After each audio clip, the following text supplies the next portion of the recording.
थोड़ा लेट आएंगे, दोनों मोनो दिखे हैं। हाँ ठीक है, आगे की लाइट बंद है। हाँ जलने दो थोड़ी, गेट लगा लेना, वो बीच का लगा देना, फिर हम आएँ घंटी कर देंगे। ठीक है, घंटी क्या देते हैं तो लाना तो नहीं रहा। पहले तो टोपी का अदरक दबा लो थोड़ा, काफ़ी जैसे पूछते रहो तो बता रहे। फिर तुम थोड़ा जूम करना ना तो पूरा लुक दिख आएगा। हाँ अब यहीं थोड़ा उठा लो, थोड़ा सा दिखाई दे।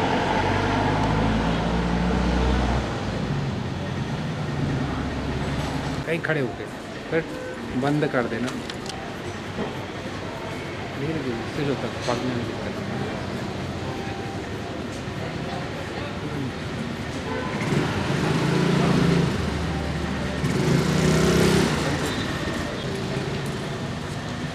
पहले ओके साइड भी आती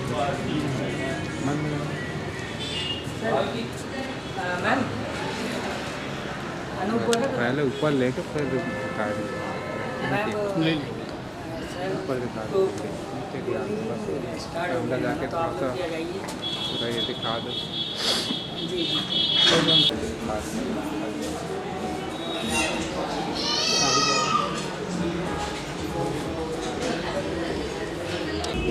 दूर जा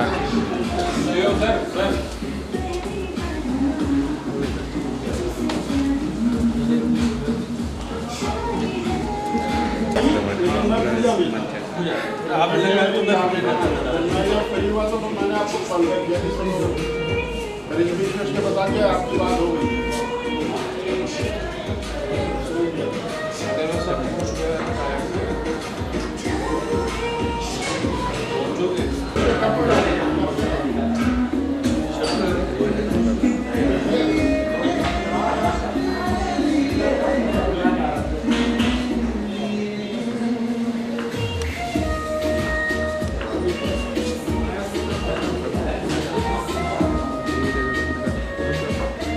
वहीं बंद कर ऊपर नीचे लेगा।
आइए सर।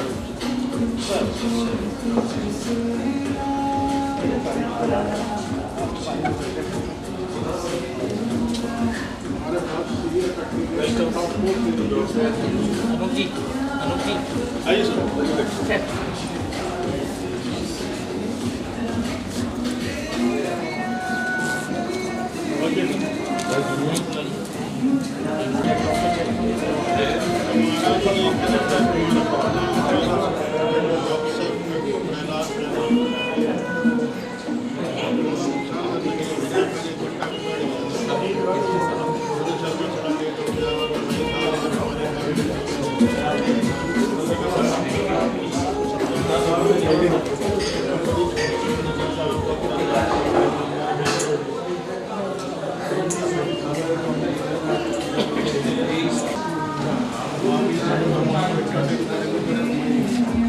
हाँ हाँ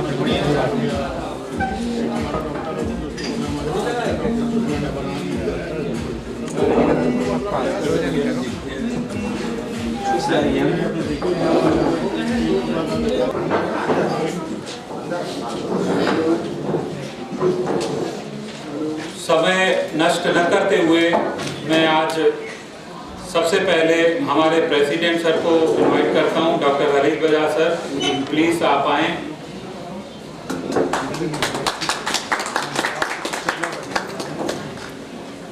डॉक्टर चांडक सर को इनवाइट करता हूं, प्लीज सर। डॉक्टर नेमा सर, प्लीज सर आप भी डायस पे आए सर। डॉक्टर वर्मा सर, और आज के हमारे guest speaker doctor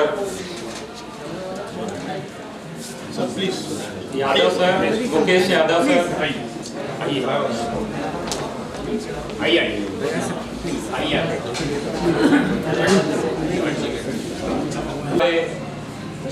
Chandak sir का स्वागत करेंगे बुके देकर।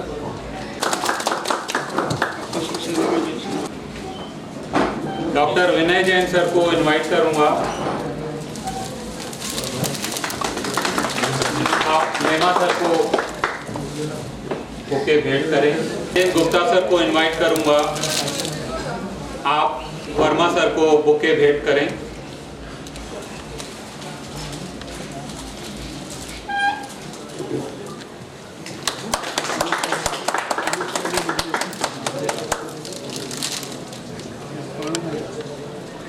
डॉक्टर नवीन कांड को इनवाइट करूंगा कि आप हमारे प्रेसिडेंट सर का स्वागत करें।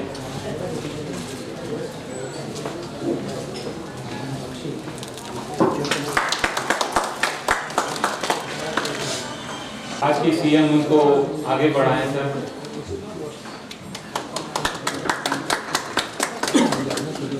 Seniors, all my colleagues, ladies and gentlemen, आज हम लोग यहाँ पर मेडिकल प्रोफेशन से जुड़ी हुई लीगल एस्पेक्ट से के डिटेल्स के बारे में जानने एकत्र हुए हैं। The history of mankind is equally related to history of disease and history of law and order. And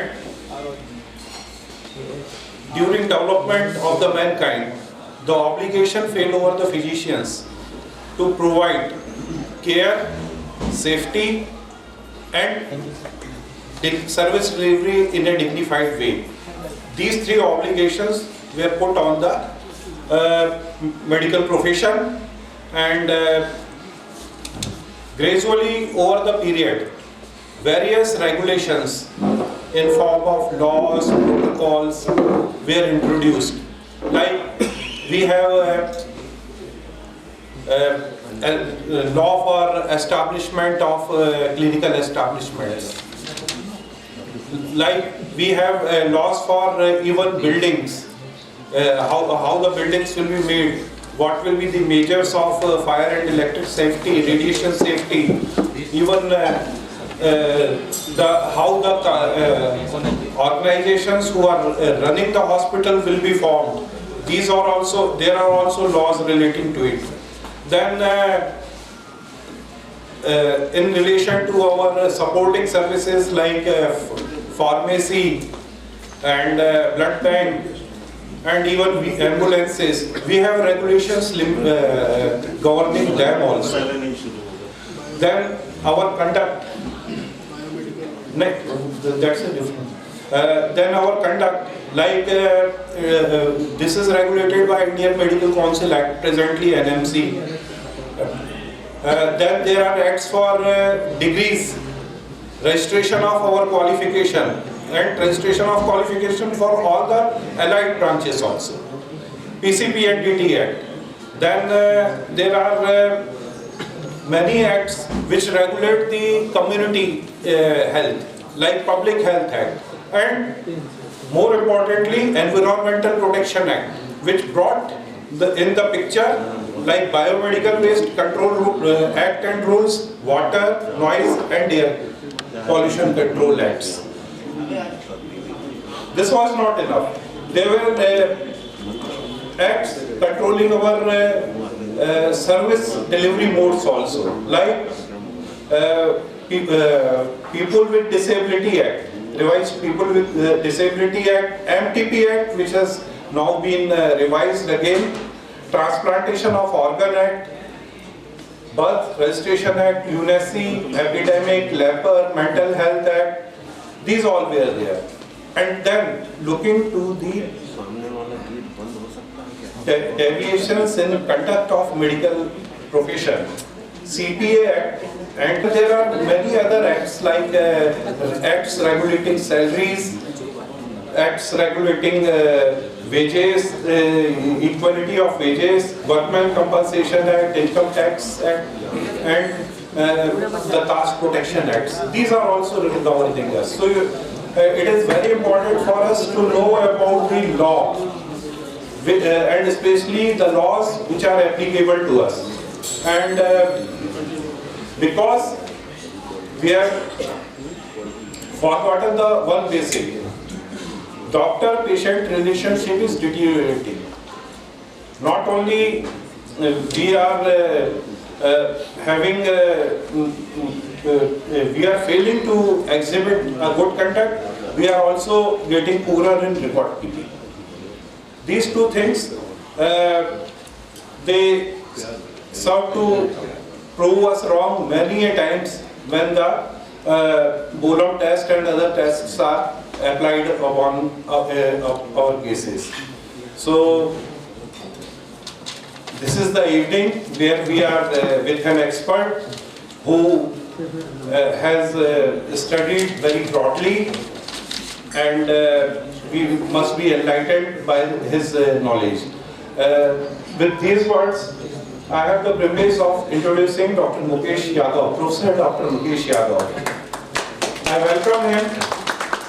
Sir, he is presently the principal of Rani Durgavati Medical College, Banda, in Uttar Pradesh since 2018.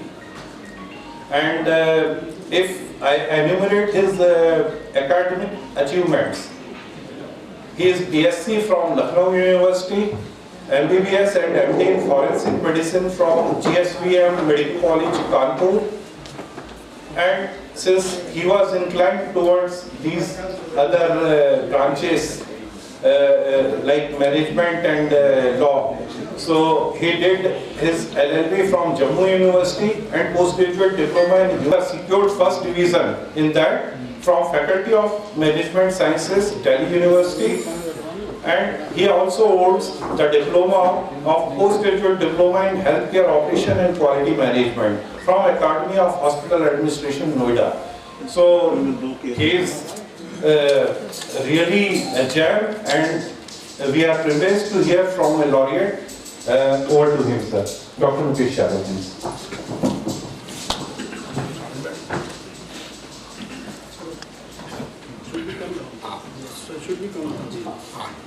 Yes, we can come down. Slide. Complexity is there, that is why this 3 or 4 tier system is there.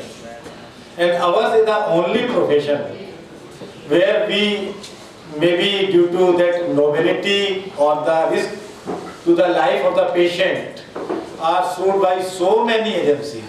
This is a very bad part for medical profession. We will be tried by the State Medical Council for any misconduct.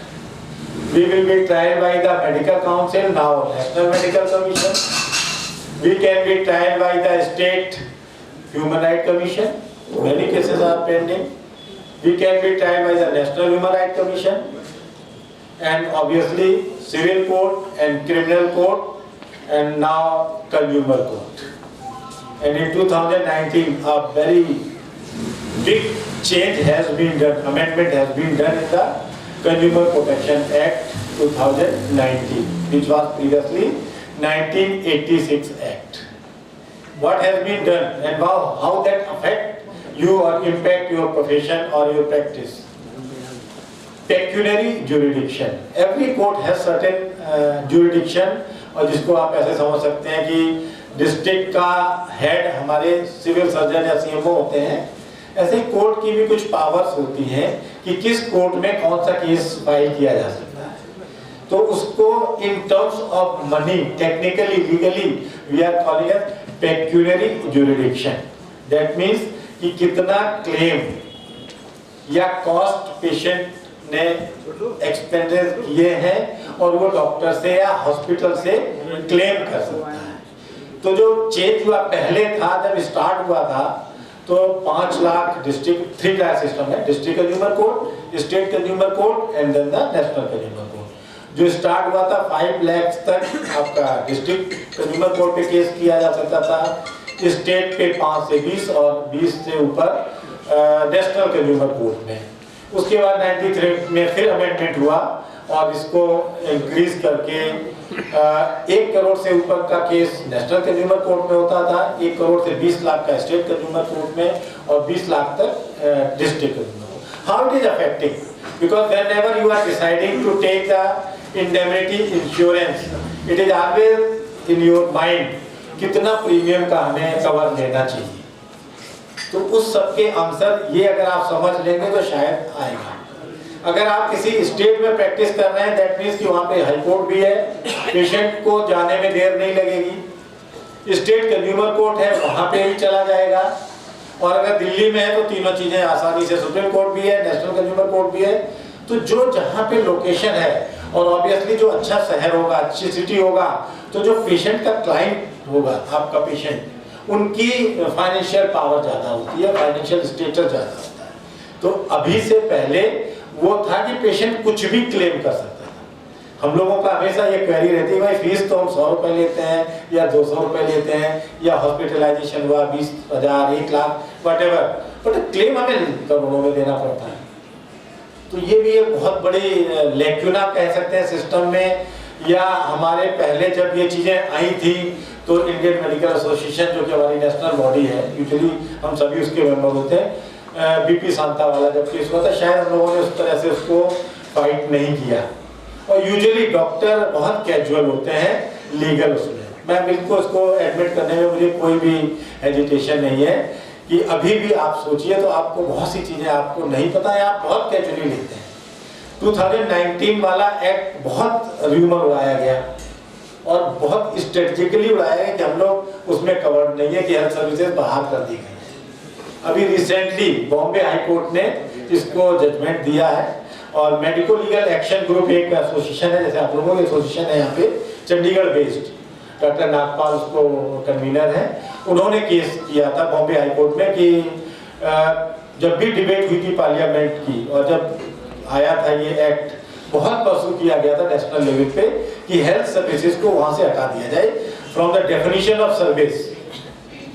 पहले रखा गया, फिर जब amendment हुआ तो उसमें से health services को हटा दिया गया। अब उसका इंटरप्रिटेशन हम लोगों ने सबने पर्पसली और डिलिबरेटली ये निकाला कि हेल्थ सर्विसेज में हम लोग नहीं कवर, पर ऐसा नहीं था। और इसी चीज को चैलेंज किया गया जब बॉम्बे हाई कोर्ट में, तो बॉम्बे हाई कोर्ट ने बिल्कुल क्लियरली कहा कि there is no change in the definition of 1986 and 2019, and that is why medical profession is under the purview of COPRA till date. और 50,000 रुपए की fine medical legal action group पे लगाई, but they are not stopped here, they are now planning to file a special leave petition in the supreme court. तो this is just background कि हर जगह कुछ ना कुछ हो रहा है, लेकिन हमको अपनी लिमिटेशन और अपनी जो भी हमारी पावर, देखिए डॉक्टर से ज्यादा इंटेलेक्चुअल कोई नहीं हो सकता, हमारे से ज्यादा कांटेक्ट किसी के नहीं हो सकते। हम लोग फाइनेंशियली वेल ऑफ एक स्टेज के बाद हो जाते हैं जो आम पब्लिक नहीं होती है, फिर भी शायद हम लोग उतना लीगल साउंड नहीं होते हैं, या जो लीगल प्रोफेशन है उनकी प्रॉब्लम क्या है कि लीगल लॉ वालों को मेडिकल का कुछ नहीं पता। जैसे हमें मेडिकल का लीगल नहीं पता, वैसे लॉ वालों को मेडिकल का नहीं पता। तो उस समय एक ऐसी उसकी जरूरत होती है प्लेटफॉर्म की जो दोनों का जानता हो। क्योंकि मैक्सिमम केसेस मैंने देखा या पेशेंट साइड हार रहा हो या डॉक्टर आता है जब हमने केस को प्रॉपरली होमवर्क नहीं किया है। अभी बहुत सारे केसेस डॉक्टर्स के फेवर में इवेंट हुए हैं। अभी 30 नवंबर का जो सुप्रीम कोर्ट का जजमेंट आया है, जो कैंसर वाले पेशेंट का बॉम्बे का हॉस्पिटल का केस था, उसमें बहुत सारी चीजें हमारे फेवर में की। जैसे अगर आपका इक्विपमेंट फंक्शनल नहीं है उस समय तो उसको नेग्लिजेंस कोर्ट ने नहीं माना। पेशेंट को आईसीयू से रिलेटेड बहुत सारे इशू थे कि अगर आईसीयू नहीं है तो आप एलएससीएस नहीं कर सकते हैं, कोई सीरियस सर्जरी नहीं कर सकते हैं, उसको भी कोर्ट ने कहा। बहुत से ऐसे इन्वेस्टिगेशन थे, जैसे वो कार्डियक पेशेंट था तो उसका डीएसए टेस्ट होना था और वहाँ पे मशीन खराब थी और 4 हॉस्पिटल थे बॉम्बे के जहाँ अवेलेबल थी। उन्होंने पूरी कोशिश की और ओटी पे एक क्वेश्चन आया कि ऑपरेशन थिएटर इनके पास इमरजेंसी अवेलेबल नहीं था, हमारे पेशेंट को इतना वेट करना पड़ा इसलिए डेथ हो गई। कोर्ट ने उसको भी आपके फेवर में माना कि इट इज नॉट मैंडेटरी कि इमरजेंसी ऑपरेशन थिएटर आपके लिए रहना चाहिए। भाई इमरजेंसी ऑपरेशन थिएटर है, ऑलरेडी 5 उसके बुकिंग है पहले से, तो they will be operated first. तो कोर्ट कभी जजेस आपके अगेंस्ट नहीं है, पर हम लोगों का क्या होता है, परसेप्शन पब्लिक में जो होता है उसको ध्यान रखना है। आप ऑनेस्टली एडमिट करेंगे कि हम लोगों का शायद communication maybe due to patient workload, specially government hospital, हम उतना टाइम उनको नहीं दे पाते जितना हमें देना चाहिए। और इस सबको ध्यान में रखते हुए नेशनल लेवल पे मेडिकल एजुकेशन में बहुत सारे चेंजेस हुए। नेशनल मेडिकल कमीशन में एक नया मॉड्यूल आया है, एटीकॉम module, which stand for, it is acronym attitude, ethics and communication. These are the 3 things which after a lot of research coming out, these are lacking in our curriculum. That is why doctors are not able to cope up with the situation and patient side is always feeling aggrieved in spite of your hard work. आपने 99% की जान बचाई और एक की गलती से death हुई तो आप विलेन हो गए और वायलेंस के केसेस बढ़ रहे। तो आउटकम इंडिकेटर आप देखिए, तो क्या कंज्यूमर कोर्ट में केसेस बढ़ रहे हैं, नहीं बढ़ रहे हैं, है कोई आइडिया? क्या किसी ने कभी रिसर्च की? आई थिंक नहीं। मैंने इस पे रिसर्च की है, 20 साल की मेरे पास डाटा है। अगर आप कभी भी चाहें www.qmeindia.in एक मैंने वेबसाइट बनाई है जिसपे मैंने इंस्पायर होकर नेशनल क्राइम रिकॉर्ड ब्यूरो से, नेशनल क्राइम रिकॉर्ड ब्यूरो हर साल एक रिपोर्ट, एनुअल रिपोर्ट पब्लिश करता, हर डिस्ट्रिक्ट की, हर स्टेट की और नेशनल की किस सेक्शन में कितने क्राइम हुए और उनका आउटकम क्या हुआ पुलिस लेवल पे और कोर्ट के लेवल पे। उसी से मैंने कहा कि भाई हम लोग के पास भी कोई ऐसा डाटा होना चाहिए कि डिस्ट्रिक्ट लेवल पे कितने केस हो रहे हैं, स्टेट लेवल पे कितने हो रहे हैं, नेशनल लेवल पे कितने हो रहे हैं, क्रिमिनल नेग्लिजेंस के एक्चुअल केसेस क्या है, क्योंकि बहुत सारा लिटरेचर या फियर फैक्टर भी क्रिएट किया जाता है। एक बार आया था कि 2015 में 400% केस मेडिकल नेग्लिजेंस के बढ़े। अब उसमें होता क्या है, एक चीज होती है डिस्पोजल और एक होती है फाइल। डिस्पोज केस वो होते हैं जो ऑलरेडी केस डिस्पोज हैं, तो 14-15 में ड्राइव शुरू की गई थी कि पेंडिंग केसेस को खत्म किया जाए सुप्रीम कोर्ट की तरफ से। तो पेंडिंग केस जो है जल्दी जल्दी वो तो ज्यादा केस हुए, क्योंकि आपको डोमेन पे चाहे नेशनल कंज्यूमर वेबसाइट पे जाएं, डिस्पोज केस तो मिलेंगे, फाइल केसेस नहीं मिलेंगे। तो आपको ये नहीं पता चलता था ये फाइल केसेस बढ़ रहे हैं या नहीं। मेरी रिसर्च के हिसाब से केसेस कम हुए और मैंने भी जोनल भी स्टडी की है, पूरे इंडिया को जोन में बांट के। तो पहले initially they were more in southern state of the India. Why? Because health services वहां ज्यादा थी। जहां काम ज्यादा होगा वहीं गलती ज्यादा होगी, जहां काम नहीं होगा। या दूसरा फैक्टर है अवेयरनेस। पब्लिक में अवेयरनेस नहीं है तो केसेस कम होंगे। आप बिहार का आज भी डाटा उठा के देख लीजिए, बहुत कम केसेस हैं, क्योंकि ना पब्लिक अवेयर है ना डॉक्टर अवेयर है, तो केस नहीं होता है। लेकिन वायलेंस ज्यादा है, क्योंकि जब पेशेंट साइड। और यहाँ एक और मैं आपसे रिक्वेस्ट करना चाहूंगा कि आप बताइए कौन ऐसा है जो इमोर्टल है, जो बीमार नहीं पड़ेगा। और कोविड क्राइसिस में आपने बहुत अच्छे से एक्सपीरियंस किया होगा कि डॉक्टर्स के पास भी बेड नहीं थे, डॉक्टर अटेंड नहीं कर रहे थे, डॉक्टर को नहीं अटेंड कर रहा था। मेरे पास फर्स्ट हैंड एक्सपीरियंस है और मैं फर्स्ट वेव में खुद इन्फेक्ट हुआ और संजय गांधी में 15 दिन आईसीयू में रहा। तो हमेशा जब पेशेंट को आप देखें ना, तो पेशेंट में अपने आप को देखें अपने माँ बाप को देखें, अगर एजेड पेशेंट है, अपने भाई बहन को देखें, तो आपको अपने आप एम्पैथी डेवलप होगी। यूजुअली जब हम इस तरह के इश्यूज डिस्कस करते हैं तो हम हमेशा वन साइड ऑफ चेयर देखते हैं, वन साइड ऑफ कॉइन देखते हैं कि हम तो डॉक्टर हैं और ये सब कानून हमारे अगेंस्ट है और सारे हमारे दुश्मन हैं। ऐसा नहीं है। हर कानून आपकी सेफ्टी के लिए या पब्लिक की सेफ्टी के लिए बनाया गया है। पार्लियामेंट या विधानसभा में पास होता है तो मेजॉरिटी से, और मेजॉरिटी गवर्नमेंट हम ही लोगों ने चुनी होती है, तो जो भी कानून आ रहा मेजॉरिटी का ओपिनियन है इन डेमोक्रेटिक सेटअप। हम लोगों को सबसे बड़ा जो काम करना है, जो भी गवर्नमेंट ने काफी किया है, संविधान दिवस मनाया गया और एक मैंडेटरी सारे गवर्नमेंट ऑफिस में सर्कुलर हुआ कि प्रीएम्बल जो प्रस्तावना है हमारे संविधान की सबको पढ़नी है। जो हमारी ड्यूटी है आर्टिकल 51A में संविधान में, उनको पढ़ना है। जब वो पढ़ेंगे तो बहुत सारी चीजें हमारी अपने आप क्लियर हो जाती हैं कि भाई ये हमारी जिम्मेदारी है, ये चीजें हम लोगों को करना। तो जो एटिकॉम मॉड्यूल में रखा गया एटीट्यूड, कि हमारा सबसे इम्पोर्टेंट एटीट्यूड की पेशेंट के प्रति हमारा एटीट्यूड पॉजिटिव होना चाहिए, कैजुअल नहीं होना चाहिए। कैजुअल एटीट्यूड आप सुनिए ना, बहुत सारी ये वर्ड हम लोग लोकल वोकैबुलरी में यूज करते हैं। एंड इथिक्स सबसे इम्पोर्टेंट चीज है कि हमारे आप लोग के टाइम पे भी फॉरेंसिक में थोड़े बहुत क्लास हुए होंगे इथिक्स के या मेडिकल नेग्लिजेंस के, उससे ज्यादा नहीं होगा। और आप सोचिए कि आप इतना मेहनत करके जो पैसा अर्न करते हो, मेरे हिसाब से तो वो आप या तो अपनी क्वालिटी ऑफ लाइफ के लिए या अपनी नेक्स्ट जनरेशन के लिए अर्न करते हो, ना कि एक केस में सारा अर्न किया और एक पेशेंट को दे दिया। आप इमेजिन करें 5-6 केसेस ऐसे हैं जो 1 करोड़ से ज्यादा के हैं, और जो कुणाल शाह का केस है उसमें 11.6 करोड़ का कंपनसेशन हुआ है डॉक्टर के अगेंस्ट। और इमेजिन करिए कि same hospital Emory, advance medical research institute of Calcutta, they have not learned lesson from that, और एक फायर इंसिडेंस हो गया और ओल्ड 80 इयर्स तक के बोर्ड ऑफ डायरेक्टर जेल में थे। तो लॉ जो है आपके सेफ्टी के लिए भी बना है, पब्लिक के सेफ्टी के लिए भी बना है, और आप कभी ना कभी या आपका कोई नियर एंड डियर हॉस्पिटल जरूर जाएगा। जब उस चीज को ध्यान में रखेंगे, प्रॉफिट ऑब्वियसली मोटिव होना चाहिए, लेकिन सब कुछ नहीं है, पैसा सब कुछ नहीं है। कोविड क्राइसिस ने ये सबको रियलाइज करा दिया।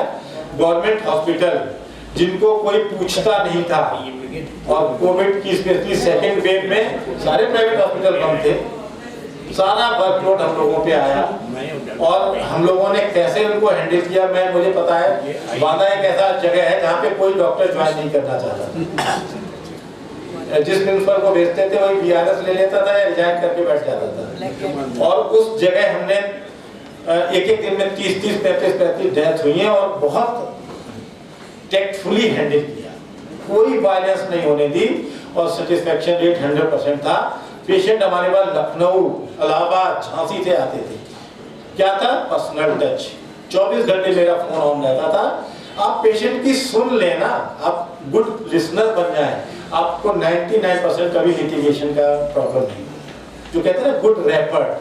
इसीलिए कम्युनिकेशन, एटीकॉम, attitude, ethics and communication skill, आपकी कम्युनिकेशन स्किल अच्छी होनी चाहिए। बहुत सी चीजें अंडरस्टूड है, जिनमें ये कोर्ट मानता है कि वर्कलोड ज्यादा होता है तो पेशेंट को ज्यादा टाइम OPD में नहीं दे पाते हैं, हम प्रॉपर काउंसलिंग नहीं कर पाते हैं। और 60% केसेस जो मैंने रिसर्च किया, बहुत सारे पेपर पब्लिश किया, हम इसको बनाते चला, तो मैं बोलता रहा, करते रहा। 60% cases where doctor lost their cases of medical negligence are due to not maintaining a proper medical record and not taking a valid legal consent. इतना बस पढ़ते रहते हैं लोग कंसेंट के बारे में। कंसेंट हमारे लिए क्या है? ए सिग्नेचर टेकिंग सेरेमनी, ये कोर्ट ने ऑब्जर्वेशन लिखा हुआ है बहुत से cases. Is it not just taking signature, it is a by dialogue, not a monologue कि आपने बोला और नर्स से कहा या किसी जूनियर से कहा और उसने साइन लिया, या ब्लैंकेट कंसेंट एक फॉर्म टाइप है, सब चीज के लिए हो गया। बहुत से कोर्ट ने भी इवन एक में कहा कि it should not be typed, एक कोर्ट के जजमेंट में क्या, it should not be typed, it should be written, because वो कंसेंट क्या है? कंसेंट अगर हम लोग डिफाइन करना चाहें तो section 13 of Indian contract act defines whenever two persons agree upon the same thing in the same sense, then they consented to each other. Of same sense, अब पेशेंट इलिटरेट है, आप most literate हो, same sense पे लाने के लिए कोहली का judgement doctor Prabha मानचंदा वाला 2008 का है, डिटेल्ड ऑलमोस्ट 250 पेज का जजमेंट है सिर्फ कंसेंट केस में। फिर भी शायद मुझे नहीं लगता आप लोगों ने किसी ने कभी देखा होगा, अपनी इतनी मोटी मोटी किताबें पढ़ी होंगी लेकिन वो चीजें नहीं पढ़ी जो आपको आपकी सारी मेहनत एक केस में गड़बड़ हो जाएगी। और अब इस 2019 अमेंडमेंट से बिवेयर प्लीज, अब पेशेंट जो है 10 करोड़ तक का कंपनसेशन डिस्ट्रिक्ट कंज्यूमर कोर्ट पे फाइल कर सकता है। लेकिन एक अच्छा जो चेंज किया है वो क्या है, पहले था कंपनसेशन क्लेम्ड वर्ड था, अभी उन्होंने कह दिया कॉस्ट पेड। तो पहले कैलकुलेशन बहुत डिफिकल्ट था, जो पेशेंट का खर्च हुआ वो प्लस उसका सोशल स्टेटस है, मेंटल टॉर्चर, उसका लॉस ऑफ वेजेज, उसकी लाइफ एक्सपेक्टेंसी, उसके डिपेंडेंसी, वो सारी चीजें कैलकुलेट होके तब कोर्ट करता था। और वो पेशेंट उसका कोई स्पेसिफाइड फार्मूला नहीं था। कुणाल शाह अमेरिका में थे, उनकी वाइफ डॉक्टर थी, वो डॉक्टर थे, इसलिए क्लेम इतना हो गया। आज की सिनेरियो में वो चीज नहीं है। तो ये आप क्लियर रहिएगा कि जब भी कोई केस फाइल करेगा, बहुत से लोग फेक केस फाइल कर रहे हैं, तो अगर ये चीजें तो और अपेक्स के थ्रू या जो भी आपने जिससे ले रखा है अपनी मेंबरशिप या ये चीजें प्रिलिमिनरी ऑब्जेक्शन करके फर्स्ट हियरिंग में ही खत्म की जा सकती है। जो पेशेंट से आपने पैसा चार्ज किया तो आपने उसको रिसीप्ट दी होगी, उसके बाद प्रूफ होना चाहिए, अगर नहीं है प्रूफ तो वो कोर्ट नहीं मानता। तो ये एक अच्छा पार्ट भी है अमेंडमेंट में कि अब क्लेम जो भी उसने फीस पे की है वो होगा, पर कंपनसेशन कोर्ट कुछ भी दे सकता है, लेकिन जो पेक्यूलरी ज्यूरिडिक्शन है वो थोड़ा सा डिफाइन कर दिया है। लेकिन अब फायदा ये है पेशेंट साइड को कि वो 10 करोड़ तक का कंपनसेशन डिस्ट्रिक्ट को उसको कहीं नहीं जाना है। और बहुत से वकील ऐसे अवेलेबल होंगे, डिस्ट्रिक्ट पे 1 करोड़ और स्टेट पे 10 करोड़ तक, 10 करोड़ से ऊपर नेशनल कंज्यूमर कोर्ट में, ये करोड़ भी बहुत है। और वो भी कॉस्ट पेड। बात उसकी समझिएगा कि पेशेंट ने जो पे किया, आप बताइए कॉर्पोरेट हॉस्पिटल में भी इवन ट्रांसप्लांट में 25 लाख से ज्यादा तो नहीं पे होगा ना, 25-30 लाख, तो भी वो डिस्ट्रिक्ट कंज्यूमर कोर्ट पे कवर हो गया। पर उसका क्लेम वो कितना लेगा that is unlimited, that may be 10 crore of depending on patient का क्या स्टेटस है, कितने डिपेंडेंट है, उसका जॉब प्रोफाइल क्या है, उसके प्रॉपर्टी कितनी है, इनकम टैक्स रिटर्न क्या है, वो सारी चीजें कंसीडर की जाती है। आई होप कि मेडिको लीगल एक्शन ग्रुप जो SLP फाइल कर रहा है, शायद कोर्ट उसको कंसीडर करे और हमें रूल से बाहर करे। लेकिन जब तक नहीं होता तो आपको मान के चलना है कि you are at risk and you have to manage that risk through any professional association or organizing such type of CME so that you can be aware how can you save your money। तो मैं सबसे पहले आपको meticulous record की थी। And next is consent. Consent जरूर लेनी है, और इसमें भी बहुत होता है कि किसी से भी साइन कराना, ऐसा नहीं है। सिर्फ 2 सिनेरियो आप देखिएगा हर केस में, is it emergency or a planned surgery. Age of the patient, अगर 18 साल से ऊपर है, कॉन्शियस है पेशेंट और प्लांट है, तो आपको पेशेंट की ही कंसेंट लेनी है और उसको विटनेस से साइन कराना है। 2 प्रेफरेबली अनइंटरेस्टेड होने चाहिए। कोशिश करिए आपके स्टाफ का जो भी है उससे साइन कराए, वो अनइंटरेस्टेड में आते हैं। ये भी बहुत सी क्वेरी रहती है कि किसको हम अनइंटरेस्टेड कहेंगे, पेशेंट साइड से कराओगे तो उसके फेवर में वेतन बोलेगा। तो ये था लोगों को कि हॉस्पिटल का स्टाफ इनके फेवर में, ऐसा नहीं है। आपका ब्लड रिलेशन कोई है तो वो फेवर में माना जाता है, otherwise nursing staff, pharmacist, ward boy, ये सब न्यूट्रल आते हैं। बेटर है कि कोई सोशल एक्टिविस्ट आप इस तरह के लोग रखिए अपनी रेपर्ट बना के, जो इस तरह के चीजों में आपकी हेल्प करेंगे।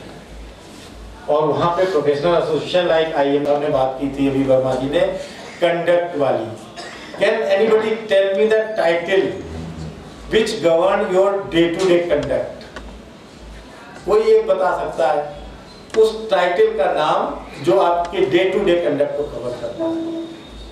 नहीं पता। उसका नाम है the Indian medical council with in bracket professional conduct comma etiquette and ethics bracket close regulation 2002। अब देखिए 2002 और दिस इज 2022 में हम लोग एंटर करने जा रहे हैं और हम लोग के पास इतना टाइम नहीं है। क्या हमें अंग्रेजी नहीं आती? क्या ये डॉक्यूमेंट फ्री नहीं अवेलेबल है? अभी तो नई बुक्स में आ भी गया, हम लोगों ने पूरी कोशिश की है कि वो इसमें सिर्फ 8 चैप्टर्स हैं। 8 चैप्टर में पहला चैप्टर जनरल ड्यूटी डॉक्टर की क्या होनी चाहिए वो मेंशन है। सेकंड चैप्टर में duty of doctors towards the patient वो मेंशन है। थर्ड चैप्टर में duty of doctor in consultation, जो हम लोगों को आप देखिए ना आजकल मल्टी डिसिप्लिनरी अप्रोच है टू बी डिफेंसिव। आप डिफेंसिव मेडिसिन वो करने के लिए आप क्या करते हो? हर चीज का जांच कराते हो, आप ओपिनियन लेते हो फर्स्ट सेकंड थर्ड, तो उसका भी कोई रूल है क्या? वो पूरा उस चैप्टर में मेंशन है।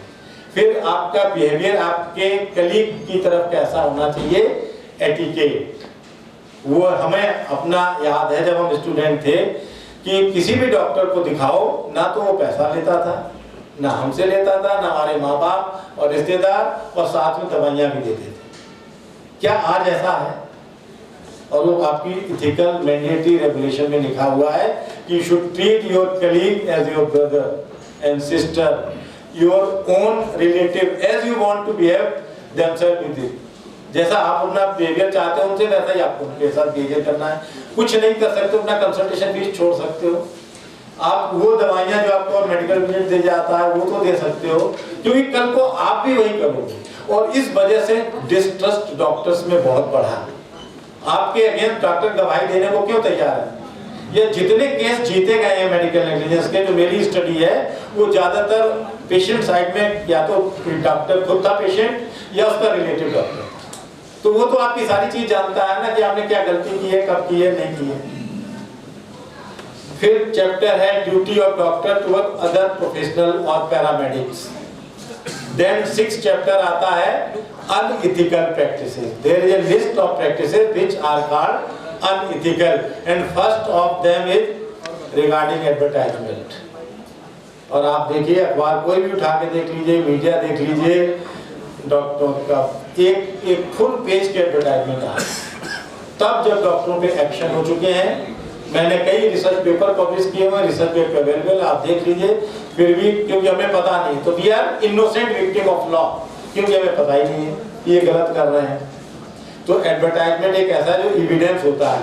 डॉक्टर कैंप लगाते हैं, पॉम्पलेट खूब आप बांटते हो, जैसे जब एडवर्टाइजमेंट, उस पर भी एक्शन हुआ है। और मुझे याद है अच्छी तरह से जब IVF गायनेकोलॉजिस्ट भी बैठे होंगे, डॉक्टर बालपानी ने शुरू किया था बॉम्बे में, इंडिया में, और उनका रजिस्ट्रेशन दोनों का हस्बैंड वाइफ का 1 साल के लिए रजिस्ट्रेशन कैंसिल हुआ था सिर्फ एडवर्टाइजमेंट के लिए। हालांकि उन्होंने चैलेंज किया था उसको बॉम्बे हाई कोर्ट ने, और अल्टीमेटली बॉम्बे हाई कोर्ट ने उनका रिड्यूस करके रजिस्ट्रेशन जो है 3 मंथ कर दिया था। लेकिन फिर भी वो ट्रॉमा। दूसरा, cost of winning the case. Is there any cost involved in the winning the case? अभी जो 30 दिसंबर वाला जजमेंट आया और एक और अभी जजमेंट आया है 7 दिसंबर को, दोनों डॉक्टर के फेवर में है। लेकिन उतने साल जो डॉक्टर ने ट्रॉमा झेला होगा वो क्या आपकी कॉस्ट में नहीं इंक्लूडेड है? और 15 हियरिंग हुई है सुप्रीम कोर्ट में। आप जरा बात करके देखिएगा किसी सुप्रीम कोर्ट के एडवोकेट से, एक हियरिंग में खड़े होने का वो कितनी फीस लेता है। तो वो जीतने की, आप तो कह रहे हो आप जीत गए, लेकिन आपने कितना पैसा लॉस किया, कितनी प्रॉपर्टी, अपनी मेंटल पीस लॉस की, लास्ट तक। स्पेशली क्रिमिनल नेग्लिजेंस केसेस में आप ओल्ड एज में अगर आपको जेल में जाना पड़े, बहुत सारे डॉक्टर के अगेंस्ट। और अभी NCRB ने, नेशनल क्राइम रिकॉर्ड ब्यूरो ने 2017 से क्रिमिनल मेडिकल नेग्लिजेंस के केस डाटा भी देना शुरू किया है। मैंने उसको पब्लिश किया है, जो लोग रिसर्च गेट पे सर्च कर सकते हैं, आप देखिएगा, मैंने डाला 200 केस पर ईयर इंडिया में जो ये अंडर रिपोर्टेड है, जिन पे FIR हुई वो है अभी तक। टोटल 759 केसेस हैं जिनमें जो अभी ट्रायल में है, जिन पे डॉक्टर को पनिशमेंट हो सकता है, जेल जा सकता है। तो ये एक आई ओपनर अगेन है कि अब डाटा अवेलेबल है। और कंज्यूमर कोर्ट के 10,000 केस अभी तक मेरे पास हैं, जो आप अगर PUBindia.in पे जाएंगे, मेड नेग क्लॉक करके मैंने एक वो बनाया आइकॉन, मेडिकल नेग्लिजेंस क्लॉक। आप उसको क्लिक करेंगे तो उसमें लेफ्ट साइड पे आपको national consumer court, state consumer court, district consumer court और क्रिमिनल नेग्लिजेंस लिखा होगा। आप उसको क्लिक करेंगे तो डिस्पोज केस देखना चाहते हैं, इधर ये सिलेक्ट करिए, आपको अपनी डिस्ट्रिक्ट का देखना है, स्टेट लेवल, डिस्ट्रिक्ट का मैंने सारा मर्ज करके स्टेट लेवल पे कर दिया है। तो उससे आपको एक आइडिया लगेगा कि आपके एरिया में भी केसेस हो रहे हैं, नहीं बढ़ रहे हैं या नहीं। तो जो ट्रेंड था पहले साउथ में ज्यादा होते थे, नॉर्थ में कब थे, अभी ट्रेंड शिफ्ट होके क्योंकि लर्न करते हैं डॉक्टर हमेशा मिस्टेक से, तो साउथ में केसेस कम हो गए, नॉर्थ में ज्यादा है। हाईएस्ट केसेस इस समय यूपी में है और मध्य प्रदेश भी आपका सेकंड और थर्ड पे है राजस्थान के बाद। तो क्योंकि पब्लिक में अवेयरनेस बहुत ज्यादा बढ़ रही है। दूसरा एक और क्या कंज्यूमर कोर्ट में क्या ऑनलाइन अब पिटीशन हो सकती है, कोई घर पे बैठ के आपके अगेंस्ट केस कर सकता है अगर उसको डिजिटल टेक्नोलॉजी पता है। ये हमारे लिए एक अगेन आई ओपनर है। अनदर चैलेंज जो है टेलीमेडिसिन कंसल्टेशन, अभी लीगलाइज कर दिया है और इथिकल रेगुलेशन में उसको इंक्लूड भी कर दिया है। उसकी भी एक प्रोटोकॉल है। कुछ टर्म मैं जस्ट रेफर करना चाहूंगा। एक होता है, एक तो भारतीय संविधान कॉन्स्टिट्यूशन ऑफ इंडिया याद रखिएगा, जिसका आर्टिकल 21, अनुच्छेद 21, अनुच्छेद 14, अनुच्छेद 19, ये 3 यूजुअली हर हाई कोर्ट और सुप्रीम कोर्ट की जजमेंट में रिफर होते हैं। आर्टिकल 21 होता है right to life with dignity, और उसी में right to health fundamental right declare कर चुका है high court. Due to that again 4th chapter of law directive principle of state policy, ये हमारे पास रिसोर्सेज नहीं है इसलिए उनको इम्प्लीमेंट नहीं किया जा रहा है, पर ये government, Modi government is very much keen to make right to health as a fundamental right. बहुत सारी पॉजिटिव चीजें भी हो रही हैं, जैसे आपको अर्निंग, आप पेशेंट से लोगे तो पेशेंट के पास भी तो अर्निंग होनी चाहिए ना, तो हेल्थ इंश्योरेंस, आयुष्मान भारत से 5 लाख तक BPL वाले जितने पेशेंट हैं वो सारे कवर हैं, तो उनके पास उतना, और सारे प्राइवेट हॉस्पिटल भी इम्पैनल हो रहे हैं, तो आपको एक सोर्स ऑफ इनकम भी मिल रहा है। मिडिल सेक्टर क्लास खुद हेल्थ इंश्योरेंस लेता है, गवर्नमेंट में ऑलमोस्ट सभी कवर हैं और अभी गवर्नमेंट उसको एक्सटेंड करना चाहिए। चाइना ने 95% हेल्थ इंश्योरेंस से कवर कर रखा है, इसलिए उनके इंडिकेटर हमसे बहुत अच्छे हैं, हमारे कम है। तो ये पेशेंट जब भी आए उनको भी आप एजुकेट कर सकते हैं कि भाई आप हेल्थ इंश्योरेंस लीजिए, आप कवर रहोगे। आपके लिए है कि आप इंडेमिनिटी इंश्योरेंस लेके रखिए। रिस्क मैनेजमेंट बहुत इंपॉर्टेंट है। Risk management is a science where your risk are identified by the expert, evaluated by the expert, prioritized by the expert and then a coordinated and optimal utilization of resources to minimize your risk, and this CME is one of that criteria they have organized कि ultimately आपको बहुत से सारे fear होते हैं। मैं देखता हूँ, मैं इनके साथ बहुत दिनों से जुड़ा हुआ हूँ, रात में भी फोन आ जाता है क्योंकि पेशेंट के साथ कभी भी डॉक्टर के साथ प्रॉब्लम हो सकती है, उसको उसी समय सोल्यूशन चाहिए। तो टेली कंसल्टेशन अवेलेबल है, आपको नोटिस आता है, आपको लीगल नोटिस ड्राफ्टेड मिल सकता है। आप खुद भी बहुत से मेडिको लीगल एक्सपर्ट क्लिनिकल के हैं, अभी देखिए लिस्ट में है बहुत से लोग, तो ऐसा नॉलेज पे किसी का कॉपीराइट नहीं है। स्पेशली मैं रिक्वेस्ट करूंगा जो सीनियर डॉक्टर हो जाते हैं, प्रैक्टिस आप नहीं करना चाहते, आप एकेडमिक में इन्वॉल्व हो जाओ। मैं अब्रॉड के डॉक्टरों से, बहुत से रिसर्च गेट में जो कि इंटरनेशनल प्लेटफॉर्म है, उनसे जुड़ा हुआ हूँ। वहाँ पे इंडेमिनिटी इंश्योरेंस का प्रीमियम इतना हाई है कि doctor force to resign from this surgical practice. मेरी रिसर्च में surgical doctors are at more risk than the medicine doctor, क्योंकि पेशेंट परसीव्ड लॉस जितना ज्यादा होगा उतने चांसेस लिटिगेशन के ज्यादा होंगे, और सबसे ज्यादा परसीव्ड लॉस होता है डेथ ऑफ द पेशेंट और देयर रिलेटिव। उसके बाद होता है ऑप्थेल्मोलॉजिस्ट, ये बहुत सरप्राइजिंग है, सेकंड नंबर पे ऑप्थेल्मोलॉजिस्ट आ रहे हैं। क्यों? क्योंकि ब्लाइंडनेस होती है तो पेशेंट को जिंदगी भर मोमेंट उसको कष्ट होता है। अभी देखिए झारखंड में हुआ, कितनी ब्लाइंडनेस हुई, पूरा डॉक्टर सब सीज। और 1989 में सुप्रीम कोर्ट में ये केस हुआ था जवाहरलाल नेहरू मेडिकल कॉलेज अलीगढ़ के अगेंस्ट, लेकिन कोई लेसन नहीं कर किया। कैंप कैसे ऑर्गेनाइज करना, पूरी प्रोटोकॉल है, हम नहीं फॉलो करते। तो please I am humbly requesting for your benefit, because your services are needed for the public.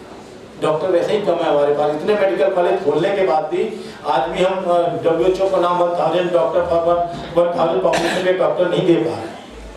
तो एक भी डॉक्टर अगर जेल जाता है या वो डिसेबल होता है या वो किसी वजह से नहीं प्रैक्टिस कर पाता, it is a loss to the society. Jacob Mathew case 2005 में बहुत अच्छे से आपके फेवर में कोर्ट ने इसको कहा। ये जजमेंट भी आपको मैं रिक्वेस्ट करूंगा जब भी टाइम मिले जरूर पढ़िएगा, नहीं तो उस पर आर्टिकल हम लोगों ने बहुत अच्छे से लिखे, सिंपल लैंग्वेज में, वो आपके फेवर में है। ऐसे ही 2-3 और जजमेंट हैं, तो 5-6 जजमेंट ऐसे हैं लैंडमार्क जो आपके फेवर में है। अगर आप उनको पढ़ोगे और सिर्फ मेडिकल रिकॉर्ड आप मेटिकुलस कीप करिए और कंसेंट कर लीजिए तो 99% आपके अगेंस्ट कभी लिटिगेशन। बाकी हम लोग सब अवेलेबल हैं। अभी गवर्नमेंट का जो ध्यान है और खासकर कोर्ट का एनवायरमेंट पोल्यूशन, आपको स्टार्टिंग से ही बायोमेडिकल वेस्ट का मैनेजमेंट करना है। जब भी हॉस्पिटल स्टार्ट करते हैं तो आपको LOC लेनी है। वही चीज फायर सेफ्टी के लिए है कि भी कोविड के टाइम पे कई हॉस्पिटल में फायर इंसिडेंट हुआ। सुप्रीम कोर्ट में केस ऑनलाइन अभी चल रहा है, मतलब पेंडिंग है, और हर गवर्नमेंट से ऑडिट करके रिपोर्ट मांगी गई है। इवन आप इमेजिन करिए हम लोग गवर्नमेंट मेडिकल कॉलेज होके भी कंप्लायंस नहीं कर पा रहे, क्योंकि लॉ की प्रॉब्लम यही है कि आप रेट्रोस्पेक्टिवली इसको कैसे इंप्लीमेंट करोगे। मैंने 2018 में अपने मेडिकल कॉलेज में एज प्रिंसिपल ज्वाइन किया। मेडिकल कॉलेज 2008 से बन रहा था, उस समय उन्हें एसेंशियलिटी सर्टिफिकेट लेना था। अब मेरी क्या गलती है भाई इसमें? तो उसके सोल्यूशन है लीगल। आप कोर्ट में जाएं, अपनी बात रखेंगे तो कोर्ट आपकी बात को सुनता है और आपके फेवर में देता है। और जो कि भी जो 30 नवंबर वाला जजमेंट उसमें बहुत कुछ आपके फेवर में। इंश्योरेंस और रिस्क मैनेजमेंट में डिफरेंस टेबल में देखिए दिखाया गया है। बहुत से लोग इंडेमिनिटी इंश्योरेंस लेके आप शांत बैठ जाते हो, लेकिन वो आपको हेल्प नहीं कर पाएगा जब तक कि आपके अगेंस्ट चलिए केस हो गया तो आपको ये कि जो भी कंपनसेशन होगा वो इसके थ्रू मिल जाएगा फाइनेंशियली। पर जो लीगल नोटिस देना है, किससे बात करनी है, वकील कौन सा करना है, ये आपको कोई प्रोफेशनल प्लेटफॉर्म चाहिए, कोई ऐसे मेडिकल लीगल एक्सपर्ट चाहिए जो आपको प्रॉपर गाइड कर सके। नहीं तो आप ये एक दिन क्लिनिक बंद करोगे तो आपका कितना लॉस होगा, और आपका लॉस नहीं सोसाइटी का लॉस होगा कि जिन पेशेंट्स को आप जान बचा सकते थे, जिनको आप क्योर कर सकते थे, वो नहीं कर पाओगे। तो हम लोगों पे बहुत जिम्मेदारियां ज़्यादा हैं और law day by day improve होगा, क्योंकि पब्लिक अवेयरनेस बहुत ज़्यादा बढ़ रही है। एजुकेशन जैसे जैसे बढ़ेगी ये चीज़ें इम्प्रूव होंगी।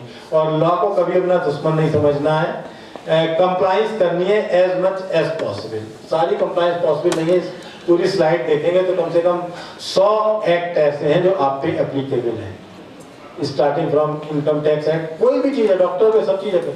आप कैंटीन चला रहे हो तो फूड एंड न्यूट्रिशन एक्ट आ गया, हर चीज़ का एक्ट है और आपके लिए पॉसिबल नहीं है डॉक्टर डॉक्टरी करे कि ये करे। तो you need some professional advice. कोशिश करिए कि IMA की लीगल सेल बनाइए, या जो भी एसोसिएशन डॉक्टर, मैं देखा था हॉस्पिटल्स की भी एसोसिएशन है, आप उनमें से जो सीनियर डॉक्टर हैं उनको कहिए ना LLB कर लें और करें, नहीं तो हम लोग अवेलेबल हैं। आजकल टेक्नोलॉजी का टाइम है, अपेक्स वालों ने अपनी सब जगह खोल रखी है, ये लोग भी बहुत अच्छा काम कर रहे हैं, तो इनकी हेल्प लें। मेरी फिर वही रिक्वेस्ट है कि जो आप मेहनत करते हो, जो पैसा अर्न करते हो, उसको अपनी क्वालिटी लाइफ के लिए रखना, अपने फैमिली के लिए रखना, दूसरे पेशेंट को कोर्ट में देने के लिए। आई थिंक कि टाइम मुझे नहीं पता क्या है, और मैं चाहता हूँ इंटरेक्टिव हो, तो आपकी कुछ क्वेरी हो तो मैं उनको आंसर करना पसंद करूँगा। Anything you want to discuss ask? Sir मैं आपको एक चीज़ बताऊं, कटनी IMA से हमारे 2 सीनियर डॉक्टर्स कटनी कंज्यूमर जो कोर्ट था उसके अंदर में मेंबर्स में हैं, डॉक्टर चाणक्य सर और डॉक्टर अरविंद सिंह सर। बहुत अच्छी बात। Give them a big hand of applause. तो ये भी एक अच्छी बात है। अगर मेंबर हमारे देखिए वहाँ पे ना नेशनल कंज्यूमर कोर्ट में भी डॉक्टर कानेटकर जो है पैथोलॉजिस्ट हैं, तो वो बहुत सारे जजमेंट आपके फेवर में दिलवाते हैं, और ऐसा नहीं कि फेवर करते हैं, क्योंकि उन्हें नॉलेज है तो जज को वो कन्विंस कर लेते हैं। और जज को तो क्या है, वो तो भगवान है एक तरह से, जो उन्होंने मान लिया वही सब कुछ सही है। तो सेंट्रल गवर्नमेंट को भी बैकफुट पे जाना पड़ता है। अभी NGT ने जो जजमेंट दिए हैं कि सब बंद कर दीजिए, और कहीं पे भी जा सकता है कोर्ट, और कोर्ट का परसेप्शन क्या, उनका अपना एक्सपीरियंस डॉक्टर के साथ कैसा था, उनकी फैमिली मेंबर कभी डॉक्टर के पास गए थे तो उन्होंने क्या। आपके जो एनिमी कौन होंगे, जर्नलिस्ट। जब भी जर्नलिस्ट आए बिवेयर, और जितना हेल्प, अपनी ईगो आप हटा देना और उनकी जितनी मदद कर सकते हो, जितना सेटिस्फाई कर सकते हो करना, क्योंकि वही मीडिया में निकाल के आपकी बदनामी करते हैं। नेता जितने भी पॉलिटिशियन हैं, ये न्यूज़ एंकर, पुलिस वाला कोई है, एडवोकेट है, ये 4-5 कैटेगरी मैंने आइडेंटिफाई किए हैं जो आपके लिए बहुत डेंजरस पेशेंट होते हैं। और नेक्स्ट है आपका अपना कलीग, तो उसको तो वैसे ही एज एटिकेट हमें जितनी हेल्प कर सकते हैं, और कुछ नहीं, आपको अपनी लिमिटेशन बतानी होती है। जैसे हमारे यहाँ पेशेंट जब भी आते हैं, और आपको देखो मैं कुछ चीजें पर्सनल शेयर करना चाहता हूँ, मेरे नाम के आगे लगा है यादव, तो एक जनरल परसेप्शन है यादव तो भाई बीजेपी गवर्नमेंट के नहीं होते हैं या सपा के हैं फलाना। मुझे बहुत दिक्कत है, जब बादा मैंने ज्वाइन किया तो वहाँ पे सारे एमएलए एमपी बीजेपी के, और रोज उनके फोन क्या आते थे, साहब इस नर्स की ड्यूटी मत लगाओ, इस वार्ड बॉय की ड्यूटी मत लगाओ। और मैं बहुत भाई आइडियल रहा हूँ अपनी जिंदगी में, और इतना पढ़ के अगर मैं यही सुन के प्रिंसिपल बन के मेडिकल कॉलेज चलाऊं तो नहीं चला सकता। मैं स्ट्रेट फॉरवर्ड रिफ्यूज कर देता था, और ये समझा कि भाई ये जो पेशेंट आया है, मैं बादा का नहीं हूँ, मैं तो एनसीआर का रहने वाला हूँ, लेकिन पेशेंट आप ही का रिलेटिव होगा। अगर उसको अटेंडेंट नर्स नहीं मिलेगी, वार्ड बॉय नहीं मिलेगा, स्वीपर नहीं मिलेगा, तो आपके पेशेंट को दिक्कत होगी। तो इनिशियली तो बहुत अफवाहबाजी हुई, पर अल्टीमेटली थोड़े दिन के बाद उनको समझ में आ गया नहीं ये प्रिंसिपल ठीक है। और अभी मेरे पास सब बहुत अच्छे से वो करते हैं, किसी भी टाइम फ़ोन करते हैं, मैं 24 घंटे फ़ोन अटेंड करता हूँ। ये मैंने एक हैबिट बनाई है अपनी, और इस चीज़ को चीफ मिनिस्टर तक ने रिकॉग्नाइज किया कि मेरे, क्योंकि वो फीडबैक लेते थे कोविड में, उन्होंने सब हर एक पेशेंट को फ़ोन करके फीडबैक लेते थे। तो उन्होंने कहा प्रिंसिपल आपको जब भी फ़ोन करिए वो उठाते हैं और हेल्प भी करते हैं। आयुष्मान के पेशेंट जब भी आए उनकी कोशिश करिए कि जो मदद कर सकते हो आप अपने पैनल हॉस्पिटल में कर सकते हो तो अच्छी बात है, नहीं जहां उनको भेज सकते हैं वहां भेजिए, क्योंकि यही हमारी धरोहर है कि अगर हमें डेवलप्ड नेशन बनना है तो we have to reduce the maternal mortality rate, we have to reduce the infant mortality rate, we have to increase the life expectancy. आप देखिए डेवलप्ड कंट्री में 80, 90, 100 साल तक लोग जीते हैं, और हम लोगों में भी देखिए डॉक्टर अच्छी लाइफ एक्सपेक्टेंसी है, क्योंकि हम क्वालिटी लाइफ जीते हैं और हम प्रिकॉशन लेते हैं टाइमली, ब्लड शुगर हुआ तो उसको मेंटेन। यही जैसे जैसे एजुकेशन और परचेजिंग पावर बढ़ती जाएगी, लाइफ एक्सपेक्टेंसी बढ़ेगी, आपका पेशेंट कभी कम नहीं होगा। तो ये फियर में मत रहिए। हमारे प्राइवेट प्रैक्टिस के डॉक्टर ज़्यादातर गवर्नमेंट इतने मेडिकल कॉलेज खोल देगी, इतने डॉक्टर हो जाएंगे तो क्या होगा, ऐसा नहीं होगा, क्योंकि उसी प्रोपोर्शन में पॉपुलेशन बढ़ती जाती है, परचेजिंग पावर बढ़ती रहती है, अभी आपकी कभी वो अर्निंग कम नहीं होगी। और फिर एक स्टेज के बाद पैसा कुछ मैटर नहीं करता। इस कोविड में मैं जब जहाँ एडमिट था संजय गांधी में, उसमें सारे या तो नेता थे, मिनिस्टर या ब्यूरोक्रेट आईएएस, और सारे रो रहे थे। सर जी आपसे रिक्वेस्ट करता हूँ, most of the doctors here do not know the Bolam test. अच्छा okay, You must explain to them. Yeah. That is a very important test. ठीक It है। saves 90% of the cases. And the Jacob Matthews test case. Jacob Mathew test जो judgement है ये criminal medical negligence के लिए है, Please understand. जिसमें कि कोर्ट ने बहुत अच्छे से सिविल नेग्लिजेंस और क्रिमिनल नेग्लिजेंस को डिफरेंशिएट किया है। और उन्होंने एक नया इनिशिएटिव ये लिया था कि क्रिमिनल नेग्लिजेंस का केस सेक्शन 304A आईपीसी में फाइल होता है, जिसमें कि ग्रॉस नेग्लिजेंस को डिफाइन नहीं किया गया था। तो कोर्ट ने कहा इसको अंडररीड किया जाए, और डॉक्टर के अगेंस्ट जब भी केस हो तो उसको जब तक ग्रॉस ना हो, ग्रॉस का मतलब उन्होंने डिफाइन किया कि कोई डॉक्टर ऐसा नहीं कर सकता है, तब उसको माना जाए कि ये गलती है। अगर ये लगे कि ये कोई आम डॉक्टर कर सकता है तो उसको नेग्लिजेंस ना माना जाए। ये आपके फेवर में कोर्ट ने कहा, और पूरी गाइडलाइंस में दी कि डॉक्टर के अगेंस्ट एफआईआर कैसे लॉन्च हो सकती है, कब लॉन्च हो सकती है, प्रॉब्लम क्या रही हमारी आईएमए की या हमारे डॉक्टरों की। हमने 2000 वाले 5 जजमेंट की गाइडलाइंस आज तक नहीं इम्प्लीमेंट करा पाए। मध्य प्रदेश हाईकोर्ट ने भी इस पे जजमेंट दिया हुआ है कि गाइडलाइंस कैसे इंप्लीमेंट होगी।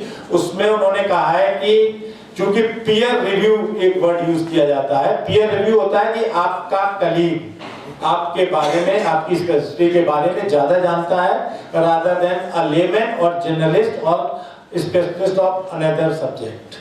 तो बोलम टेस्ट 1957 का यूके का है, जो अभी भी इंडिया में एप्लीकेबल है। कुछ केसेस में उन्होंने कोर्ट ने हालांकि उसको नहीं किया, उसकी जगह बोलिथो टेस्ट को उन्होंने रिकमेंड किया है कि क्वालिटी की अगर बात होती है स्पेशली कारपोरेट हॉस्पिटल में, तो वहाँ आप मिनिमम की बात नहीं करेंगे क्योंकि उनके चार्जेस मिनिमम नहीं होते हैं, मैक्सिमम होते हैं, तो वहाँ पे मिनिमम स्टैंडर्ड नहीं। तो बोलम टेस्ट सिंपल क्या है, स्टैंडर्ड ऑफ केयर किसी भी पर्टिकुलर केस में क्या होना चाहिए उसको बोलम टेस्ट कहते हैं। तो से फॉर एग्जांपल डिलीवरी का केस है, एक लेबर पेन करके पेशेंट आया, उस पेशेंट की डिलीवरी नॉर्मल होनी है या LSCS होना है, ये कैसे डिसाइड होगा, या क्या इंडिकेशन है, क्या फॉक्सी या किसी गायनेकोलॉजिकल बॉडी या किसी ने कोई प्रोटोकॉल डिसाइड की है, अगर है तो उसी को फॉलो करना है, जैसे कि फीटल डिस्ट्रेस हो गई। पर ये कहना और इसको ऑन रिकॉर्ड लाना दोनों चीजें अलग है। हम लोग कर तो देते हैं लेकिन उसको लिखते नहीं है, और कंज्यूमर कोर्ट में आपको यूजुअली नहीं बुलाया जाता यूजुअली, अदरवाइज इसमें प्रोविजन है कि you can cross examine, you can call any witness. तो जब भी ऐसा हो तो आप विटनेस के लिए अपने फेवर में दो चीजें रख सकते हैं, एक्सपर्ट ओपिनियन, आपकी स्पेशलिटी, जिसका भी केस है जिस स्पेशलिटी का। तो अगर डेथ हो गई है तो मेडिकल बोर्ड, यहाँ पे डिस्ट्रिक्ट CMO साहब बैठे हुए हैं, वो यूजुअली वो लोग CMO ही बनाते हैं। हरियाणा में जैसे उन्होंने पूरा एक बाई लॉ बना दिए, डिस्ट्रिक्ट मेडिकल बोर्ड नेग्लिजेंस का बना दिया है, स्टेट पे भी बना दिया है, और उसमें IMA का भी एक मेंबर होता है, CMO भी मेंबर होते हैं या उनका नॉमिनेटेड, प्लस एक जिस सब्जेक्ट का केस है उसका स्पेशलिस्ट, मे बी IMA का मेंबर या प्राइवेट प्रैक्टिशनर। तो वो अगर लिख के देगा सारे डॉक्यूमेंट देखने के बाद, क्वेश्चन पूछने के बाद, मेडिकल लिटरेचर के बाद, कि ये प्राइमा फेसी मेडिकल नेग्लिजेंस का केस लगता है जो ग्रॉस है, तभी FIR लॉन्च होगी, अदरवाइज नहीं। पर केसेस बहुत से यहाँ FIR लॉन्च हुई है, पर वो क्वेश हो सकती है उसी स्टेज पे, डिस्ट्रिक्ट लेवल पे भी क्वेश हो सकती है, नहीं हाई कोर्ट से भी क्वेश हो सकती है, इवन बहुत सी चीजें सुप्रीम कोर्ट में भी जाके क्वेश हुई है। तो बोलम टेस्ट चाहिए कि स्टैंडर्ड ऑफ केयर क्या होना चाहिए। कोर्ट ने कहा है कि एवरेज स्टैंडर्ड, जैसे आप मान के इसको ऐसे समझिए कि एक बैच में 100 स्टूडेंट होते हैं, तो 100 स्टूडेंट में 8-10 स्टूडेंट तो बहुत अच्छे होते हैं, पढ़ने में होते हैं, और 8-10 ऐसे होते हैं जो फेल हो जाते हैं या बिलो एवरेज, बाकी एवरेज होते हैं। तो जो एवरेज स्टूडेंट है उसका स्टैंडर्ड क्या है उस पर्टिकुलर बीमारी के ट्रीटमेंट में, वो स्टैंडर्ड कोर्ट ने माना है, ना हाईएस्ट ना लोएस्ट। तो जो भी ये प्रोटोकॉल, एक तो अभी ये चीजें पहले ये वर्ड नहीं आते थे, SOP स्टैंडर्ड ऑपरेटिंग प्रोसीजर, अगर कोई है तो आपको वो फॉलो करनी है। ड्रग ऑफ चॉइस अगर आपकी फार्मा की बुक में मेंशन होती है, तो ड्रग ऑफ चॉइस अगर है तो फर्स्ट उसको देना है, then second line of choice, then third line of choice, जो हम यूजुअली नहीं करते हैं। जहां से भी हमें मेडिकल रिप्रेजेंटेटिव या उसने जो फीडबैक दिया, वो कोविड काल में ये प्रॉब्लम आई थी, रेबिट्स भी, मेरा अपना एक्सपीरियंस है, कोई बेनिफिट नहीं था उसका, लेकिन उसकी जो ब्लैक मार्केटिंग शुरू हुई और अभी तक कई हॉस्पिटल और डॉक्टर के अगेंस्ट केसेस चल रहे हैं। तो ये है कि जो पैनिक क्रिएट होता है, ऐसे ही ऑक्सीजन का था, इवन पेशेंट के फोन मेरे पास, आप इमेजिन करिए शंकराचार्यों के फोन आते थे, क्यों चित्रकूट है ना बगल में, कि साहब इनको वेंटिलेटर दे दीजिए, इनको रेमडेसिविर दे दीजिए। तो मैं कभी उखड़ भी जाता था, मैं कहता था भाई आप जब धर्म का कोई भी चीज करते हो तो मैंने आपसे कहा कि आप इनको ये दवा दे दो या ये कर दो, तो आप अपना काम करो, हमें करने दो। वेंटिलेटर कोई खिलौना नहीं है जो हम पकड़ा दें, या ऑक्सीजन कोई ऐसी चीज नहीं है कि हर पेशेंट को लगानी है। और अगर ऑक्सीजन से ही बचती जान, तो HFMC में हमने 40 लीटर पर मिनट भी ऑक्सीजन दी है, फिर भी पेशेंट नहीं बचा है। तो बहुत सी चीजें बहुत टेक्निकल होती है जो आपको एक्सप्रेस करनी है। आपको मीडिया में एक मीडिया सेल बनाइए, IMA की या जो भी है, जो स्पोक्समैन हर इशू पे अपना पब्लिक ओपिनियन दे, क्योंकि जब तक पब्लिक को एजुकेट नहीं करोगे ना, तब तक उनको यही लगेगा डॉक्टर ने मार दिया। जब तो उनको ये नहीं पता कि कॉम्प्लिकेशन है, और non complications are not medical negligence, an number of judgement ने सुप्रीम कोर्ट और कंज्यूमर कोर्ट ने कहा है। तो आपके पास तो लिटरेचर है ना, जनरल भी होते हैं लेटेस्ट, और टेक्स्ट बुक में भी वहाँ लिखा होता है नॉन कॉम्प्लिकेशन। इवन 0.005% भी है तो भी वो नेग्लिजेंस नहीं है, लेकिन जैसे ही डेथ होती है हम लोग के हाथ पैर फूलने लगते हैं और हम सब वो चीजें करना शुरू करते हैं, वहीं से गलती होती है। हमेशा पुलिस को इन्फॉर्म करिए, और एक सीसीटीवी कैमरा वगैरह का प्रोविजन भी हो गया है जब वायलेंस वगैरह का हो, तो बहुत गुड एविडेंस माना गया है। और अभी असम हाई कोर्ट में एक केस भी चल रहा है जिसमें कोर्ट ने डायरेक्शन दिए हैं गवर्नमेंट को कि आप सीसीटीवी कैमरे लगाइए, उसका एक्सेस पुलिस स्टेशन में होना चाहिए, क्योंकि डॉक्टर को सेफ्टी ज़्यादा जरूरी है। फिर उसमें प्राइवेसी का इशू आ जाता है। अभी जब कोविड में हुआ तो डॉक्टर नहीं अटेंड कर रहे थे पेशेंट को, तो गवर्नमेंट ने जियो निकाल दिया कि भाई आईसीयू में भी कैमरा लगाओ, तो वहाँ राइट टू प्राइवेसी वायलेशन होता है। तो जो डीएम वगैरह होते थे, चूंकि वो मेडिकल के नहीं है, तो वो कहते साहब देखो सीएम ने कहा मैं तो लगवा। हमने कहा सर आपकी वाइफ यहाँ एडमिट होती तो आप टेलीकास्ट कराना चाहोगे लाइव? तो उनको समझ में आ गया कि मैं क्या बोल रहा हूँ। राइट टू प्राइवेसी आर्टिकल 21 में प्रोटेक्टेड है, और कोर्ट ने फिर कहा कि नहीं, ये नहीं लगाया जा सकता बिना पेशेंट की कंसेंट के लिए। आप कॉरिडोर में लगाओ जिससे आपको दिखे डॉक्टर ड्यूटी पे जा रहा है, या आप रजिस्टर रखो, वहां पे कैमरा रखो, वहां से मॉनिटर कर सकते हो। तो बहुत सी चीजें लीगल हैं जहाँ आपके बहुत से राइट हैं, आपको चूंकि पता नहीं होते इसलिए आप कभी उनको डिफेंड नहीं कर पाते। तो बोलन टेस्ट बहुत इंपॉर्टेंट टेस्ट है जो मिनिमम स्टैंडर्ड एक्सपेक्ट करता है आपसे, लेकिन ऑब्वियसली एमबीबीएस डॉक्टर ने वही पेशेंट देखा, एक सर्जन ने देखा, एक एमसीएच ने देखा, तो तीनों के लिए बोलन का स्टैंडर्ड डिफरेंट होगा। I just add one thing, sir. Please. Bolen test, it tells you that you will be judged by the standard of care which your colleague will do. You will not be judged by the standard of All India Institute or of a hospital in Delhi. What I am doing, it will be judged by the standard what Dr. Saxena or Dr. Jain is going to. It's all right. So that test is very important and we must follow that. हम कटनी में हैं, हमको क्या करना है जो हमारे colleagues कर रहे हैं, कटनी के कलीग्स कर रहे हैं।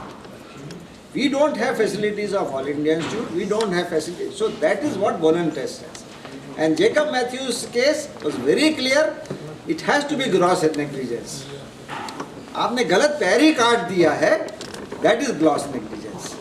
All of us should read the Jacob Matthews case and the Bolen test. That will cover 99% of all our problems regarding criminal negligence and civil negligence. रेसेप्शनल आफ्टर डॉक्ट्राइन जो होती है, जब एवरीथिंग इज रॉन्ग पेशेंट पे operate कर दिया, wrong part पे operate कर दिया, रॉन्ग ड्रग दे दी, तो उनमें यूजुअली एप्लीकेबल होता है, और हमेशा कोर्ट ने आपको फेवर किया। मैंने सारे नेग्लिजेंस के देखे। I have gone through quite a few cases. I am still going through one. The courts understand it. Sir, can I give you a personal experience of one of the cases which is going on? Please. About 4 years back, we had a patient. She came in the morning. She was feeling unwell, and I saw the patient, and we gave her routine treatment. We checked her for malaria, and she was malaria positive. We started treatment of malaria, and the patient went home. That night, 8 o'clock, since my wife had to go out. My wife had to go out, so we went shopping to Katni. That patient came, and the relative said that she is quite unwell. So we told them that we cannot reach you, reach the hospital. So we asked him to go. Jabalpur, she was treated by another colleague of ours. Unfortunately, the patient died. There was she was attended all along. After 1 year, the patient went to all the centers, including CM helpline. The patient went to the police, the patient went to the collector, and I think the matter went to the CMO's office also. And there was nobody asked us also what happened. So it was dealt at that level. He went to the Judicial Magistrates Court and he filed the case there. We were not called there also. You see, the courts are now understanding, the police is understanding not to trouble doctors. We were not called for that case. On the basis of evidence what he gave, the case was dismissed. Then he went for a revision petition in the Sessions Court in Katni. In Katni also, we were just called once, including the doctors from Jabalpur and our colleague Dr. Rishabh Jain. And I just explained, I'm again telling you that whenever you have a consumer case or a civil case, you fold your hands in front of the judge and tell him, sir, can I talk? I did the same thing there. I explained to the judge there what was the whole matter, that there was malaria and we did our best. Dr. Rishabh Jain did the best, and the case was dismissed in one hearing in Katni Session Court. This was in 2019. The man went to High Court under Section 482. We must all understand what is Section 482. All of us should read it. And the court accepted that. My point with my lawyer was, there cannot be a second revision, if I am not mistaken. But the High Court accepted that case. That matter is still pending there. We have been issued notice for attending, but the case in High Court, it will take 10 years, 15 years, whatever it may take. But you see, the courts are also understanding, and in both the cases, the Jacob Matthew case was referred to by the judge and the Boland's test. So we must understand the law. The law does not disfavor you. You only have to be clear what you have done, do it honestly, and give your records. Because if you have proper records and you are able to explain to your lawyer and to the judge, and please talk to the judge yourself directly. The judge does hear you. As a doctor, he heard me, and in one hearing the case was dismissed by the Sessions Court here. CME important है कि CME आपने उस patient में नहीं use की, then he can produce it.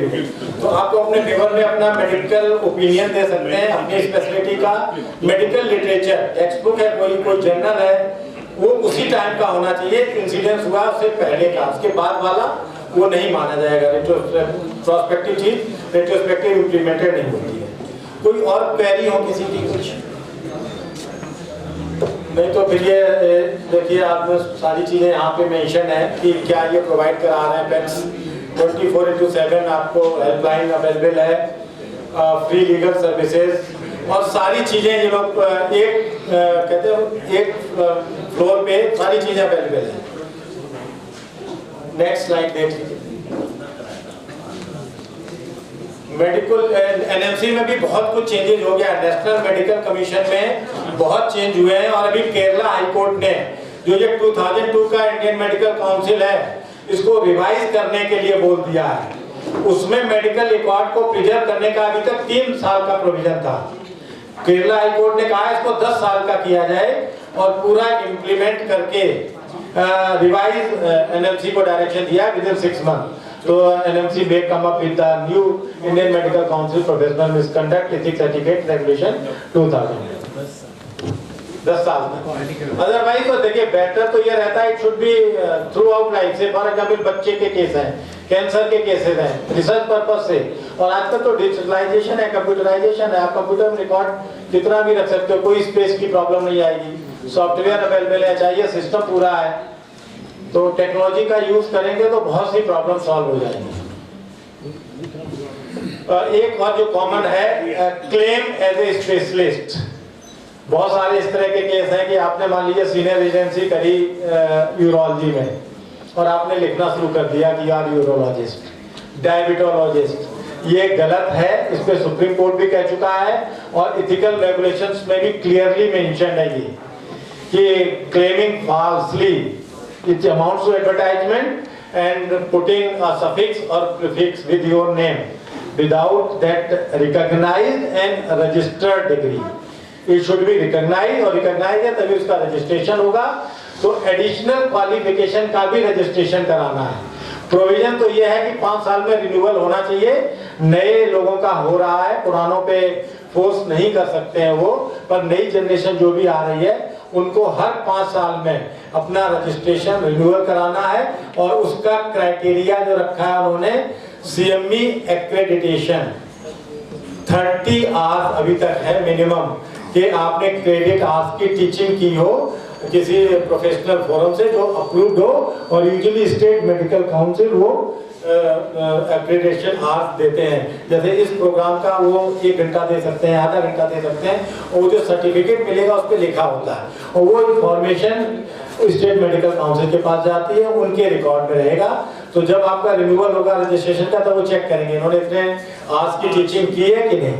तो just to reinforce कि आप अपडेट रखें अपने नॉलेज को।